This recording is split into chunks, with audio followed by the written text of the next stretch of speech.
Can you guys help me with something? I need a hand. I'm going to show you a series of 3 pictures that were taken Monday and Wednesday evening in New Orleans, Louisiana, just this past week. So this first shot is the one that I got the first day we were there. This is the old Ursuline convent, which is the home of the infamous New Orleans casket girls. And if you're not familiar with that story, go look it up. Really interesting slice of New Orleans history. Really cool piece of folklore. Also has vampires in it. But this is the building that is the center of that urban legend.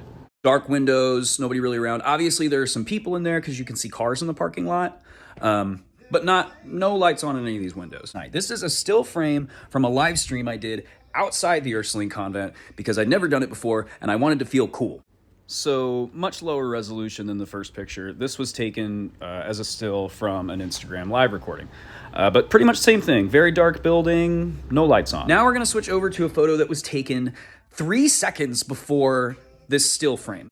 And if you look on the left-hand side of the photo in the upper corner of the building, you can see a very distinctive red blur or slash or something. A lot of possibilities here. It could be a security light. It could be the glow from a fire exit sign. And given that it's in the top corner of the building, that holds water. I could see that. But there were no lights on in this building. And I was there, so you just have to take my word for it. But Sarah took this picture from across the street seconds before this. Same building at pretty much the exact same time. No lights on in that window. No lights at all except in the center of the building and around the exterior.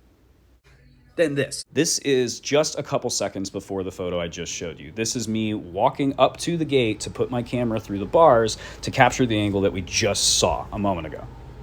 Varying resolutions. I mean, obviously you're streaming on live at a much lower resolution than if you're just taking pictures with night shot mode. So I can give that it's entirely possible that something that is picked up by the night shot mode would not be picked up by the standard light collection mode of Instagram Live. But what bothers me a lot is that there were no lights on in this building. I showed these pictures to a few associates, paranormally minded folks who are honestly like experts, professional researchers. And one of them said that she couldn't debunk it. Like, I'm not sure what that is.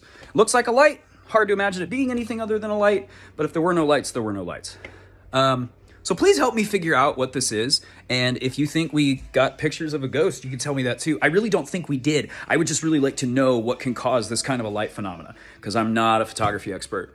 But I am very stupid. All right, so screw it. I called the convent and I hit the extension for the facilities manager, friendly sounding gentleman. By his voicemail, he didn't answer. But I left him a message and introduced myself, and I didn't say I was looking for ghosts. I just said I was writing an article on the Ursuline because it's interesting to me, which is kind of true. And I wanted to ask a couple questions about any retrofitting that might have been done in the building in the 300 some years since its construction. So hopefully he calls me back and tells me that there are no red lights on that upper floor and I have no idea what you saw. That's what I'm hoping for. Most likely he's not going to return my call. Or then maybe he will return my call and just be like, yeah, there's a fire escape door in that room. Thanks for calling. One of those 3 things is going to happen.